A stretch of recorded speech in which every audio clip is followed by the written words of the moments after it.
नमस्कार शेतकरी बांधवांनो, मी ज्ञानेश्वर दौड पीक पाणी या युट्यूब चॅनलमध्ये तुम्हा सर्व शेतकरी बांधवांचं मी पुन्हा एकदा स्वागत करतो।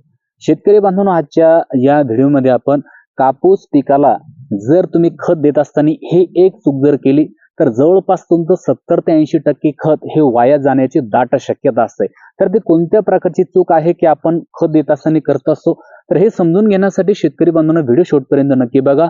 व्हिडिओला कुठेही स्किप नका करू आणि अजूनही तुम्ही जर आपलं पीक पाणी हे युट्यूब चॅनल जर सबस्क्राईब केलं नसेल मित्रांनो तर नक्की करून ठेवा आणि हा व्हिडिओ जास्तीत जास्त कापूस उत्पादक शेतकऱ्यांपर्यंत शेअर करा।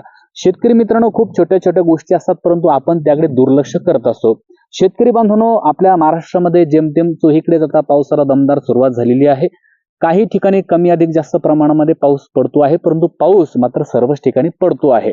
शेतकरी बांधवांनो, मागील जवळपास 10 ते 15 दिवसामध्ये पावसाचा खंड पडलेला होता, पाऊस नव्हता, त्यामुळे बरेचसे शेतकरी त्या ठिकाणी आपल्या कापूस पिकाला खत देऊ शकलेले नाही। आता खत नेमकं आपण आपल्या कापूस पिकाला कधी दिलं पाहिजे, खत देण्याची योग्य वेळ कोणती आहे, चुकीची पद्धत कोणती आहे, तर या संदर्भामध्ये मी त्या ठिकाणी अगोदरच व्हिडिओ त्या ठिकाणी दिलेला आहे आणि त्याला उदंड असा प्रतिसाद शेतकरी बांधवांनी दिलेला आहे। शेतकरी बांधवांनी खरं म्हणजे खत कधी दिलं पाहिजे मी सांगितलं की त्या ठिकाणी मी व्हिडिओ दिलेला आहे, परंतु शेतकरी बांधवांनो पावसाअभावी बरेचसे शेतकरी बांधवांनी त्या ठिकाणी अजूनही आपल्या कापूस पिकाला खत दिलं नसेल आणि आता जर तुम्ही त्या ठिकाणी खत देणार असाल तर हा व्हिडिओ तुमच्यासाठी अत्यंत महत्त्वाचा आहे।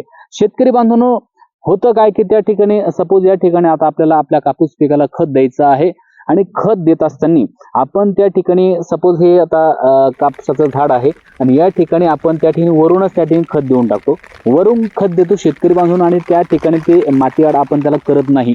ही केलेली चूक शेतकरी बांधवांनो आपल्याला फार त्या ठिकाणी महागात जाते। होतं काय की त्या ठिकाणी आपण जर वरून जर त्या ठिकाणी खत दिलं आणि ते मातीआड जर नाही केलं तर वरून पाऊस पडतो, पाऊस पडल्यामुळे ते खत वाहून जातं।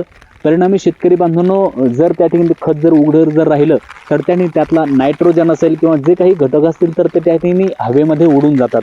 परिणामी त्याचा काहीही फायदा आमच्या कापूस पिकाला होत नाही आणि आम्ही सहज म्हणतो की आम्ही बरंचसं खत दिलं, 2 पोते दिलं, 4 पोते दिलं, परंतु आम्हाला उत्पादन मात्र झालं नाही। परंतु शेतकरी बांधवांनो, ही फार मोठी चूक आपण त्या ठिकाणी आपल्या कापूस पिकाला खत देत असताना करून ठेवत असतो, त्यामुळे ही चूक मात्र आपल्याला करायची नाही। मग आपल्याला कापूस पिकाला खत देण्याची जी काही योग्य पद्धत आहे ती कोणती आहे की आपण या ठिकाणी सपोज हे झाड आहे ना, झाडाच्या 4 बोट अंतर आपल्याला त्या ठिकाणी असा एक गड्डा करायचा आहे, त्याला उकरायचा आहे, त्यामध्ये खत टाकायचं आहे आणि त्याला मात्र आपल्याला मातीआड करायचं आहे। आता बरेचसे शेतकरी म्हणतील की काहू त्या ठिकाणी आम्हाला 2 एकर 4 एकर 5 एकर आमचं क्षेत्र आहे, मग अशा वेळेस आम्ही त्या ठिकाणी प्रत्येक झाडाजवळ उकरूनच खत द्यायचं का? तर तुम्हाला जर त्या ठिकाणी उकरून जर खत देणं शक्य होत नसेल, शेवटी उकरून खत देणं हा बेस्ट पर्याय आहे। शेतकरी बांधव, पण तुमच्याकडे जर 4-5 एकर शेत असेल, म्हणजे 4-5 एकराचं जर तुमचं कापसाचं क्षेत्र असेल तर त्या ठिकाणी तुम्ही काय करू शकतात की त्या ठिकाणी जर नसलच तुम्हाला जमत तर त्या ठिकाणी तुम्ही काय करू शकता की जर तुम्ही वरून जर खत दिलं तर त्या ठिकाणी मध्ये आऊत फाटा तुम्ही हाणणार आहात किंवा मग डवरणी करणार आहात, तर त्या ठिकाणी जे काही तुमचा वखर आहे त्या वखराला तुम्ही त्या ठिकाणी दोऱ्या बांधून घ्यायच्या आणि दोऱ्या बांधल्यानंतर मात्र पुढे खत टाकायचं आणि मागून त्या ठिकाणी तुम्हाला वखर आणून घ्यायचा आहे, वखरणी करून घ्यायचे, जेणेकरून जी काही माती आहे ती माती त्या ठिकाणी त्या खतावरती पडेल आणि तुमचं जे काही खत आहे ते खत मातीआड होऊ शकतं आणि होणारच आहे। त्यामुळे काय होईल, वरून किती काही जरी पाऊस पडला तरी मात्र ते तुमचं जे खत आहे ते खत वाहून जाणार नाही। परिणामी त्याच्यातला नायट्रोजन असेल किंवा तो उडून जाणार नाही हवे वाटी। त्यामुळे जर तुम्ही अशा प्रकारे जर खत व्यवस्थापन जर केलं, उकरून जर खत जर दिलं, शक्यतो जर उकरूनच खत द्या, उकरून जर खत जर दिलं शेतकरी बांधवांनो तर निश्चितपणे तुमचं खत तर वाया जाणार नाहीच, परंतु शेतकरी बांधवांनो पुरेपूर जवळपास 100% खत तुमच्या झाडांना उपलब्ध होतं आणि निश्चितपणे एकंदरीत तुमच्या उत्पादन वाढीवर त्याचा परिणाम होत असतो।